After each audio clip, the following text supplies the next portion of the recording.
Well, if you're feeling even a teensy bit stuck, stalled, or stale, this show is for you. It's with an expert on what to do when growth stalls out. Or even if you feel like it's starting to or at risk of stalling, listen to the show. I think it may surprise you, the tips and the places to look to deal with stalled growth, and someone who clearly has some background in this. Listen in.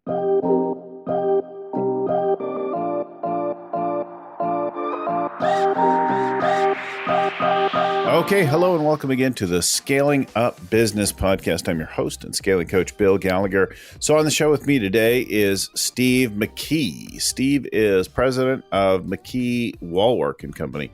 So this is a marketing advisory firm that works in turnarounds. And a lot of times we think about management consulting or people who do restructuring and stuff, but how do we get you unstuck, unstalled, and revitalize a company that's otherwise stale? So that's the work of Steve. Steve, welcome to the show. Thanks. Great to be here. Nice. And you're in Albuquerque, huh? Beautiful Albuquerque, New Mexico. Yes. Beautiful Albuquerque, New Mexico. Yeah, I've been there a handful of times. I kind of love it. It's one of those places that New Mexico in general that we don't get to a lot of. Beautiful state, surprisingly high altitude. Surprisingly high. If you took the climate of Phoenix and Denver and merged them, you get Albuquerque. That's why we love it. It's perfect. Yeah, it's awesome. So we're in the middle of the holiday season, and I don't know when this particular recording come out, but we're for sure releasing the show in the beginning of the year, and people are thinking about where to go, and there are many moments around and times I think that people feel stuck, stalled, or stale, even if it could be just in some area. So I'm really grateful to have this topic on. You've got a lot of success. Why don't you tell us about your background and take us through a little bit of the arc of your career so people have a sense of you and your work, and then let's get into the core idea. Sure. I'm an ad guy by trade. I answered a want ad in the newspaper. Some of your listeners won't know what that is. A want ad in a newspaper? Yeah. Newspaper or want ad? Yeah. Either one. And I talked my way into a job with a really hot advertising agency in California. And, you tend to like what you're good at, and you're good at what you like. And I ended up being pretty good at it. And one thing led to another. And I worked at a handful of well-respected international advertising agencies, really at the tail end of the Mad Men era, which was a great learning experience, really fabulous stuff. 23 years ago, thought I was smart enough to start my own thing with a partner, Pat Wallwork, and we launched McKee Wallwork and Company at that time as an advertising agency. That was the mid-1990s. We were just learning about this thing called the internet, and had no idea the kind of impact that it was going to make on us. We grew really fast. We are good at what we do. We were very successful, and after 5 years, we looked up and found ourselves on the Inc. 500 list of the fastest growing private companies in America, which was pretty cool. Yeah, for sure. And patting myself on the back for being a genius. But a funny thing happened on the way to the forum. They say we got notified about our award. I think it was like in December of that year, and they had the gala in April of the following year. It was in Palm Springs. I actually went and bought a tuxedo for it. I was pretty excited. And between the time of the notification and the time of the show, our growth stopped. It stalled. And to make a long story short, we went on a 20-month drift, inexplicable drift and decline, where we had, as a professional service business, 94% turnover in our staff. Now, I don't know, that feeling you get when somebody comes into your office and closes the door? It's not a good feeling. And that happened to me, one right after another. And the first few times you can fake your way through it, but when your staff starts seeing you not replace valuable people who leave, word kind of gets out. Yeah. So as much credit as I had given myself on the way up unfairly, I really rode myself hard on the way down, bleary eyes, late nights. What is wrong? Here we are, marketing experts, and we can't even grow our own company. And it was really shocking. So, Mm-hmm.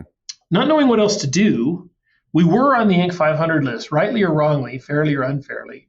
And we decided to take our own medicine and do some research. We didn't really know what we were looking for, but we thought, these are the fastest growing companies in America. The list had been around for 20 years at that point. So there were several thousand of them. There are cousins now. So we screwed up all the courage we had and turned over all the cushions in the sofa and found all the money we could, which was not easy to do when you're going backwards. And we commissioned a study. And we thought we were looking for the keys to success. And what we ended up finding were the keys to failure, which have been even more valuable. I do a lot of research for a living, and I'm usually the objective outside third party, critical eye looking for patterns in data. Yep. In this case, I'm looking at reams of data, and it was like I was staring into a mirror, and it was shouting back at me, here's what's wrong with your company. And real briefly, what we discovered was most organizations, when they struggle, focus on the external dynamics, whether it's competition or the recession or new technologies or what have you. But there are 4 destructive internal dynamics, all 4 of which my company was suffering from, that get and keep companies down. Now, mind you, what we found was about 40% of Inc. 500 companies kept growing at a rapid clip after they've made the list. About 40% kept growing but slowed down. And about 20% were in the position we were, which I have to tell you was very comforting because it meant that maybe I'm not an idiot. Maybe there's something more to this. And we discovered. You're married, right? Yeah. I'm pretty sure she'll tell you you're an idiot. Sure. So what we discovered was. That's terrible. I shouldn't say that. These dynamics had got us down. We used that knowledge to turn ourselves around slowly, painfully. Here and there, I started, sharing it in an industry talk or two, and we couldn't help but start sharing it with our clients. One thing led to another. 5 years later, When Growth Stalls came out, How It Happens, Why You're Stuck, and What to Do About It, which was my first book. And that was 15, 16 years ago. And since that time, I like to say we failed our way to success. We have become, a leading expert in turning around struggling organizations by not only addressing the external strategic dynamics, which any good consulting firm can do, but by uncovering, revealing, confronting, and addressing the 4 internal dynamics that tend to cause companies to go down the tubes. Well, a lot of times when you hire a consulting company, right, they just come in and they tell you, well, you guys, you just need to sell more at lower cost, higher price. Okay, thanks. Yeah. Well, I tell you, we knew we were onto something when I started having those initial conversations with clients, and I would tell them about our research and the internal dynamics. And I kid you not, more than one of them said to me, you've been spying on us. How do you know this is happening inside our company? And when they say something like that, you're onto something. Yeah. Yeah. I'd love, I know you have some good examples of this. Why don't you, though, before you do it, just kind of bullet or headline the key dynamics so that before we go into it? Yeah. And I think a lot of people will recognize this. So the first most common and most insidious internal dynamic is what we call a lack of alignment among the management team. Yeah. We see this the most often, and it's also the most insidious for a couple of reasons. One is many times it goes unnoticed, and sometimes intentionally, because companies don't want to confront that. And so what I'm talking about, the symptoms of it or the manifestations of it are the rolling of the eyes, or the passive aggression, or the hallway conversations, or the being late to meetings, or what have you. Right. And sometimes they just don't want to confront that. The other reason it's a problem is because it doesn't matter what your strategy is. If you're not in alignment, it's not going to get executed. So this is Rockefeller habit number 1 in our world for our regular listeners. And also, if you're a follower of Pat Lencioni, we're talking about the first couple rungs of healthy teams. Pat Lencioni is a great mentor of ours. He actually endorsed my second book, and really respect what he does. And he looks at, the overall organizational health, and we come at the same sort of issue from through the marketing lens. But absolutely, so that's dynamic number 1, is that lack of alignment. Yeah. Number 2 is a loss of focus, and this typically happens one of 2 ways. either a company gets cocky because it's doing so well and it starts extending. What we like to say is you can stretch a brand so far that it rips. It starts getting into business that it's kind of not really allowed by the marketplace to get into, and that can derail it. The other way a loss of focus happens is when you're hit with what we call a tectonic event, like a recession or a big new competitor or something. You start chasing business you probably shouldn't, or lowering your prices, or doing those things that, at first start out as sort of temporary, but they end up redefining your company. And that's very destructive. Number 3 is a loss of nerve. When things start to go awry, you get scared. That manifests itself in a couple of different ways. One is what you do with your money. Typically, companies will cut back on the things that don't hurt immediately and drop to the bottom line, like marketing or training or research and development. And the other manifestation of a loss of nerve is when you get safe, when you don't want to stand out, or what we call have sharp elbows in the marketplace. You kind of want to stand under the same tree as your competitor. And of course, that's not going to differentiate you. And then the fourth dynamic that's so destructive is inconsistency. When companies start casting about looking for silver bullet solutions, the latest and greatest. And the most, I feel like number 2 and number 4 are really similar things, right? They are similar things. For different reasons. Number 2 has more to do with your corporate identity, strategy, positioning in the marketplace. Whereas number 4 is Pontiac giving away cars on the Oprah Winfrey show. Big news splash for a day, absolutely not strategic, and it hastened the company's death. Mm-hmm. What's so crazy about these dynamics is they are not discrete. They operate together, and they can start a vicious cycle where a lack of alignment fuels a loss of focus, which fuels a loss of nerve, which results in inconsistency, which strengthens the lack of alignment. And it kind of doesn't really matter where you start in that cycle. If you get in that cycle and you don't interrupt it, you're probably going to go down.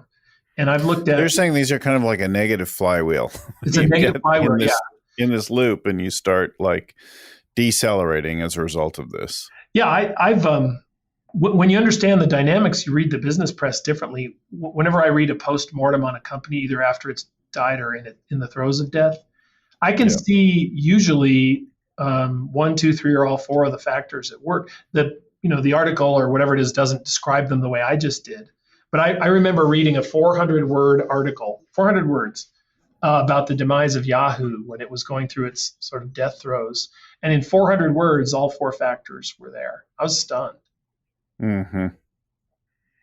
Yeah, it's interesting. I remember once being in an investment meeting with some hedge fund folks and some others, and we were talking about the prospects in the early internet days about Yahoo, and I'm like, God, this is a company that can do really well. They've got huge brand recognition. Anybody could do this, but they'll lever this to be the thing of choice, and they can do anything they want to do. And of course, they proceeded to make me look like a moron.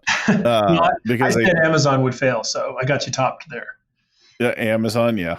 A lot of people are still saying Amazon will fail. How are they not making any money?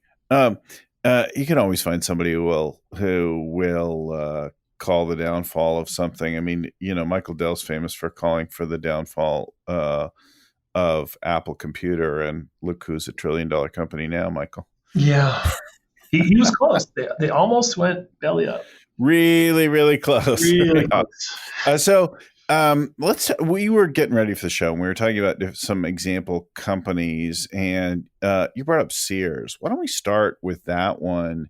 Because there's a company that was so important 100 years ago.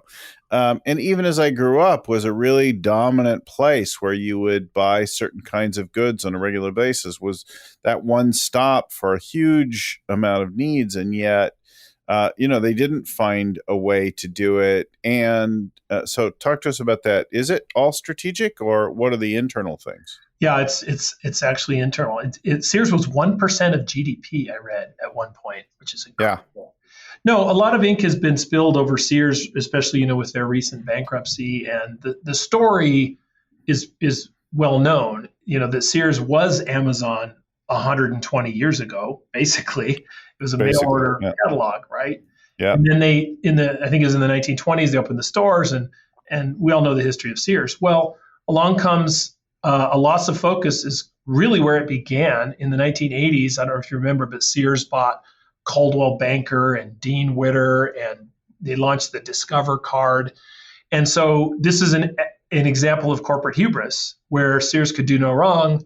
So we're going to start, stocking and selling all of this stuff. Well, it wasn't too long, a decade or so before they kind of went, that's a mistake. And in the meantime, this thing called the internet came along and e-commerce began, and Sears was really late to that party, and I don't think respected, the threat that it meant. So loss of focus manifests itself as it often does when you're at the peak in Sears's case, and they haven't really recovered from that. But the biggest issue that Sears has been facing is a lack of alignment, and that I don't know if I want to say it began, but it really kicked up when Eddie Lampert, when they merged Kmart and Sears, combined the companies, they called it Sears Holding. Eddie Lampert steps in as the chairman, and a couple of things happen. One, apparently due to his unique management style, they haven't been able to keep a CEO in place for any real length of time, which means you just can't achieve alignment. But most people don't really realize this, but back in 2008, he split the company into 40 divisions, each of which had a separate P&L, each of which had to compete for resources, each of which had its own senior management team and their own boards of directors. And you're going to get its balkanization within the company. So it's like lack of alignment on steroids. He probably was thinking that he was going to add ownership, right? Increase accountability and ownership and business thinking. Yeah, and that's a fair point, because it's easy when we're talking about case studies like this to Monday morning quarterback them. And I don't mean to do that, because business strategy is difficult. It's hard. And so it's easy to say what went wrong. But I also think there's lessons to be learned of the lack of alignment and loss of focus. And by that time, the loss of nerve was almost axiomatic, because Sears started discounting, right? Because it's chasing business that's going away. So they started discounting and then spinning off its stores. And, so you're losing now, and it makes the lack of alignment worse because you feel like you're losing. Right. And then along comes the inconsistency where, Sears decides to partner with Amazon selling or installing tires, and then compete with Amazon. And the company has just been a mess from an internal dynamics standpoint for the last 20 or 30 years. It breaks my heart, because as a marketing guy, as a brand guy, the Sears brand is still revered and still extremely valuable. But it's like they're trying to run the thing out of business. And I honestly don't know why anybody would loan the company money anymore. But it's been quite a few years of decline now, and the brand is diminishing value. I mean, you have to really resurrect it, right? But when I hear you say that, and I look at that, and I think about, like, I once in another job Sears was one of my accounts. I did business with Sears. I lived in Chicago. The Sears Tower is and was an imposing structure. And if you were a senior manager in that and had one of the top floor places there, you had a commanding view, which would leave you feeling godlike. And they were Amazon-like and undisputably powerful in terms of their leverage and their reach across the country. And they supplied everything for all parts of our lives and had done so for a very long time. So it's easy to see how they would get that and forget that there are some things they do well and some things that they don't do well. Some things you're known for and some things you're not. And to end up unfocused, not aligned with different factions, and so big that you're not really sure what your core is, right? And not recognizing that nothing lasts forever, and what we call the disruption cycle of business is picking up velocity ever more quickly.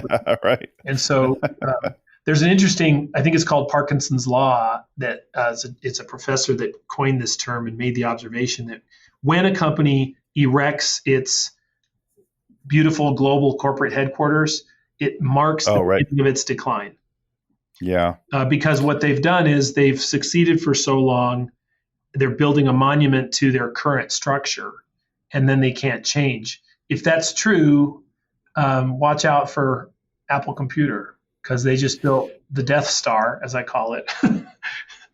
And we Right. don't know So what. that would be one. The other one would be in our neighborhood is Salesforce, Yeah, right? They've built this huge, well, they didn't really build it. Somebody else built it, but they essentially bought into it. And it's Salesforce Tower has become this very, very large symbol on the San Francisco waterfront skyline. keep an eye on them. Nothing lasts forever. Nothing lasts forever. So I think that's a really useful thing. Why don't we take another example? You mentioned something about a Fortune 500 company. Yeah, These are both large companies, but this is a place to look at where things go wrong. yeah. This was so it's fascinating because most of our work is with mid-market companies. Mm-hmm.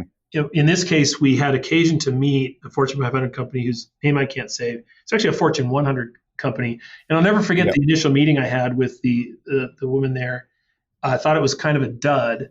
Um, she didn't know what she was looking for. They just had some problems. I gave her a copy of When Growth Stalls, and a couple weeks later, she called me and said, "We need to talk." This is a Yeah. company that had gone through a 5-year strategic transformation, again, wisely. Okay, so they're dealing with the external market dynamics, but lost its focus without even really knowing it. They woke up 5 years later and they said, well, our business is restructured correctly, but our internal dynamics are a mess because our people are adrift. They don't really know who we are, which is a fascinating study of internal branding.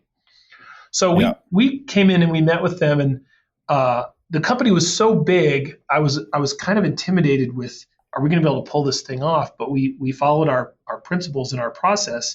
Of the first thing is to call out and recognize, and Patrick Lencioni would be all over this, the lack of alignment, enter the danger, as he says, but in a polite and respectful way, and have everybody recognize what has been happening. And they did very Yeah. emotionally, intelligently, if you will. Right. Then it Tell was the brutal really truth. a matter of finding their new focus. So they had already reoriented the company, but they hadn't articulated or unearthed what that really meant. And by helping them do that, which is a core competency of ours, it's remarkable. And this is what happens when you align around a focus. The loss of nerve problem evaporates because people get energized and excited once again. And when you're energized and excited, you want to invest and you want to engage and you want to tell the world. Mm-hmm. So those three things happened. And then the fourth one, of course, is consistency, and that can only be proven over time. But if you do the heavy lifting of setting up the internal alignment around a core focus that evaporates the loss of nerve, it's simply a matter of keeping your eye on the stove. As this company has done, this was it was 10 years ago that we embarked on this project, and they've been rocking it ever since. The woman who hired us recently retired, and she and I were having a conversation, and she said that this experience was the highlight of her career, which, I mean, that's about as flattering as it gets. So, this will work for a company like ours. We're a small, closely held business that had to turn ourselves around, Fortune 500 company. I think it's because truth is truth. Internal dynamics are internal dynamics. I was giving a speech once talking about the things we're talking about here, and somebody in the back of the room raised their hand and they said, I'm an independent contractor. Can I have a lack of alignment? And I thought, sure, if you're of two minds, if you have a hard time making a decision about where you should go, even an independent contractor could suffer from these things and benefit from knowing how to address them. When I do some of our public workshops and our early stage accelerator programs, I'll tell people who are solopreneurs or close to solopreneurs, you can have a lack of alignment with yourself. If you find yourself arguing with the person in the mirror, which some of us do, right? Then it's going to be hard to proceed. I took over a company shortly after I learned the Rockefeller habits, or about the same time. And the company was at risk. There was stress in the marketplace, and for the company operationally, it was at a crossroads. And I think, well, they just need a little leadership. and they need to reinvest some energy into this business. And I came in, after a year or so, it got worse. It became critical. And one of the things that I drove up, and it was not very conscious, it was a little more accidental, but I really drove up the lack of alignment at the leadership team level. And what I discovered is we had certain changes to make structurally, operationally, which we would discover in the next year and a half. But the lack of alignment at the leadership level about what to address both internally and externally was profound. And the other leaders who had actually been with the company longer, had been there before me, just had a fundamentally different perspective about the opportunities the company should pursue and why. And I don't, we could argue about that even today, the particulars of them, but it didn't really matter. One way had to win out, and somebody had to go. And I essentially drove them until they quit. Said, you're going to toe the line. This is the way we're going to go. And they said, screw you, Bill, and right here. And we ultimately grew that and turned that ship around. And it went through successive waves of growth and that kind of thing from there. But it didn't shift until we got rid of the folks who wouldn't align, right? Yeah. They wouldn't, and you could disagree, but then commit, and they weren't doing it. They were doing that thing where they'd roll their eyes and they'd, talk about each other and me and all that behind. Yeah.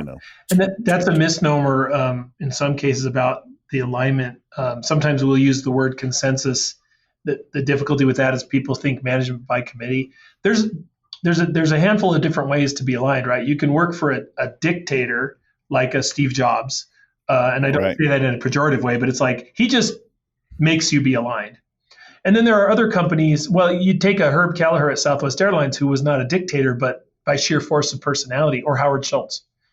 And then there are other companies where you don't have that force of personality, that iconic leader, and it is more collaborative, and you need to get to a management consensus. It's not management by committee, but what it is recognizing that if you're not in alignment, nothing's going to happen. That is so common. Fortunately, there's a very elegant way around that, which we have discovered, which is what the marketing lens brings to it. And that is, when a company is not aligned, the first thing we do is we surface the issue and we try to articulate with them the vectors of that, if you will, and it's usually an argument over strategy, as you were saying. Somebody says we should do this, and somebody else says we should do that. So instead of taking sides, what we do is we leave the building, figuratively and literally, and go study the market, which is what the marketing philosophy would suggest you do.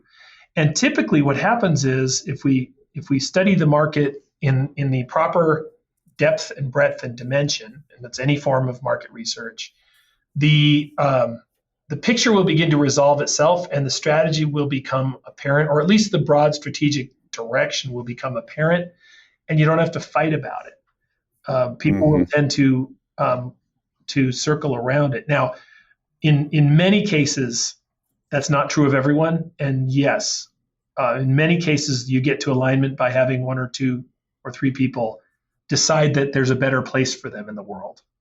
But it doesn't have to be through conflict necessarily. Yeah, it's interesting that just exposing it, surfacing it, driving it up, and then going for the disagree but commit to the thing, or look, you should go work somewhere else, right? Yeah. If you're not able to disagree and commit, then face facts. And I think getting back to Sears, I think it's a fundamentally broken company, because ultimately, if the CEO is the problem, what are you going to do? I've had a lot of senior managers or mid managers come to me and say, I agree with everything you're saying. It's happening within my company, but my CEO is in denial. And unfortunately, I don't have a lot of good advice for them. I mean, if the CEO is in denial, he or she is in denial. And we can take a swing at getting their attention, but ultimately it's their call. Well, we see a lot of things on a regular basis, people who talk about engaging us or begin working with us and then sort of fail the process. It's not the majority, thank God, but there are people that fail the process. And one of the things is, well, I think most of them, the CEO plays a big role in the failure of the initiative, and they do any number of things. But number one is they don't realize that this company is perfectly matched to all their strengths and weaknesses. That the way the company exists, it's all, unless they've just been walked in the door, but it's an amplification of who they are and who they've been. And as much as we might want to work on new frameworks and things like that within a company, the CEO has to evolve or they will undo them, subvert them. Quite naturally. Yeah. It's interesting. So you have to look in the mirror and recognize, and I think part of the problem there is what you might have with Sears and others is that if you're a particularly affluent, successful person, you have a lot of money, maybe you even got a private jet, you're flying around. The hubris and the perspective is so altered by that. And you start to say to yourself, I must be doing something right. I must be smart on some level because I got here. Look, I live in the big house now, and I've got this, and I've got that, and I think that can just wreck a lot of humility and openness to say I'm not done yet. We recently did an analysis of our most successful engagements, and the common thread that we found was a humility in the CEO. Mm-hmm. Really remarkable that they do have a lot of confidence in what they know, but they know they don't know everything. Mm-hmm. And sometimes it takes an external event to humble them. Unfortunately, sometimes the event could be so destructive that they're too far gone. Some people are just more humble than others. But if you are a brilliant CEO with a sense of humility, you can do anything. Mm-hmm. These issues can be addressed because you're willing to look at them, honestly. Well, it's the difference between leading in service of something, a virtue, a mission, a company, a team, a cause, or leading for your own ego kind of thing, right? Yep, completely. Yeah, interesting. So Sears struggles. Nobody's betting on that one anymore. And your Fortune 500 or 100 company has turned around and is doing better as a result of looking at these things. So the lack of alignment is the first one, but you say people can enter anywhere on this on this cycle of decline, right? Yeah. So we're not aligned. We can't connect. We become unfocused. We start doing too many things, the wrong things. Then we lose our nerve, and then we start taking wild shots at stuff, right? That's right. Or if you want to lose your nerve, if you're doing okay and you get a deep recession in 2009, or a new competitor comes along and starts eating your lunch, you might enter in the loss of nerve where you're like, oh my God, we got to do something. And so the debate starts around the table, and now you enter into a lack of alignment. So it really can start anywhere. You know, I'd argue that we're probably all doing and touching on these things from time to time at different degrees, and this cycle of deceleration, and many of us will pull out of it before we realize that we were ever there, and not move on to the next stake. Something will rescue us consciously or unconsciously, and we'll yank out of it. And if your company's doing that, but you're probably always flirting with the potential for entering this cycle. Yeah, here's the best way I've found to explain that. It's physical health is the successful battle against things that are trying to kill you. At any given time, there's bacteria in our bodies that would kill us, but for our immune system defeating them. These four factors, I believe, are present in every company at all times. It's just that a healthy company that's growing has a strong immune system and can keep them tamped down.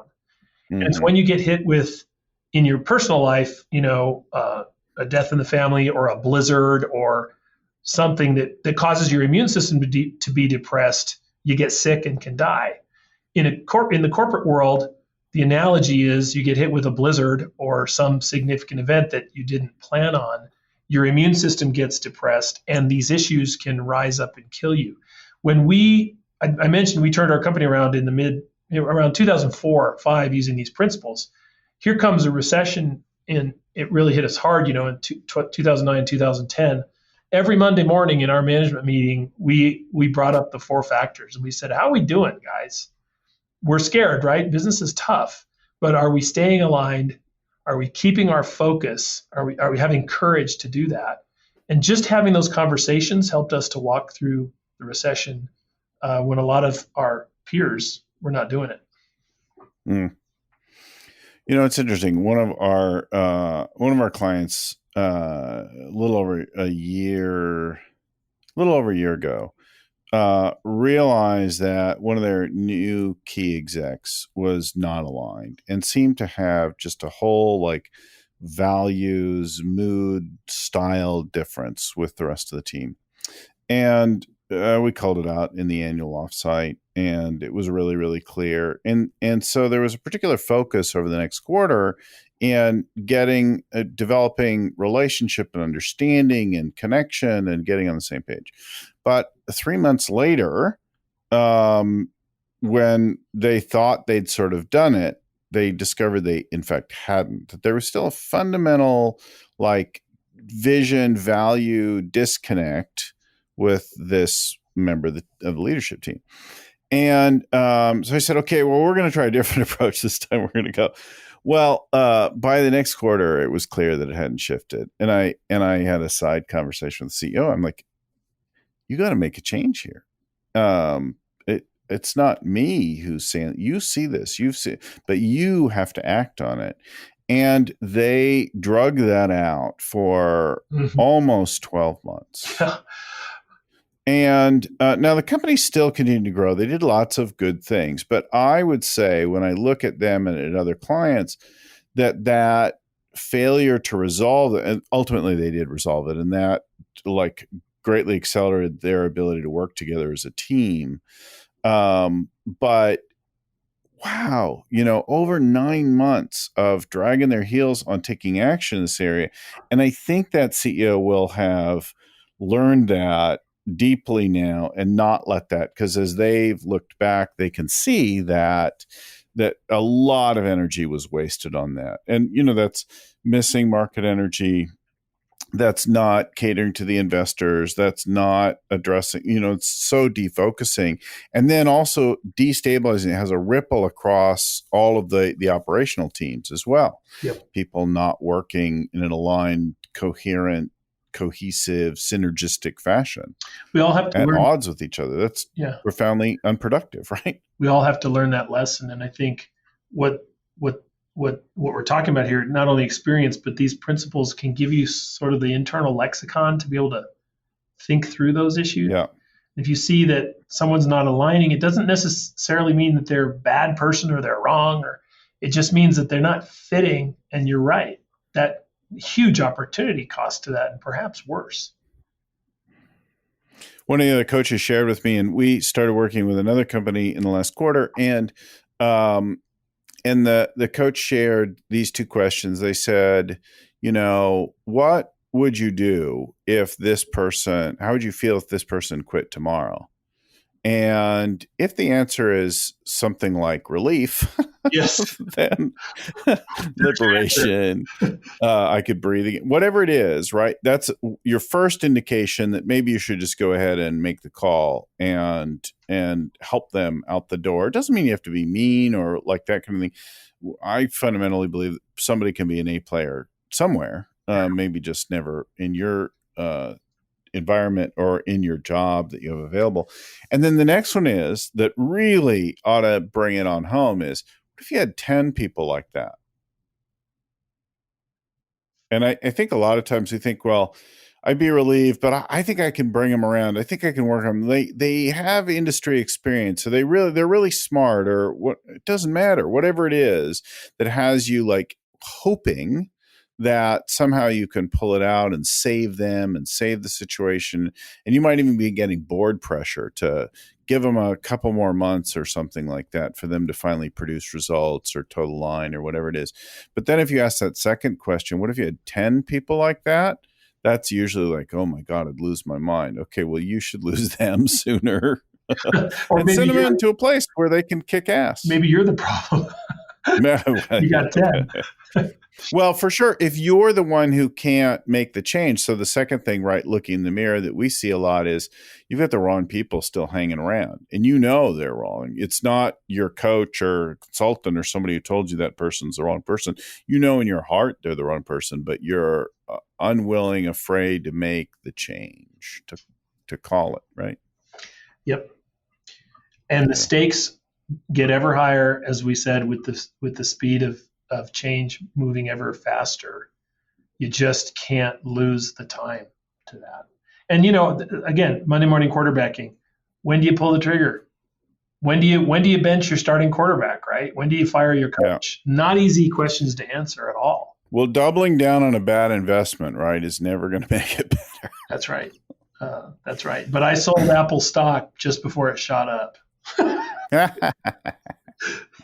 Well, it's interesting. We're talking with you with a marketing firm about things that are so much about the operational and the leadership DNA. Yeah. Right. All of the it's far more internal conversation than the external things. It is, but that's the marketing lens, because people think of we distinguish between big M marketing and small M marketing.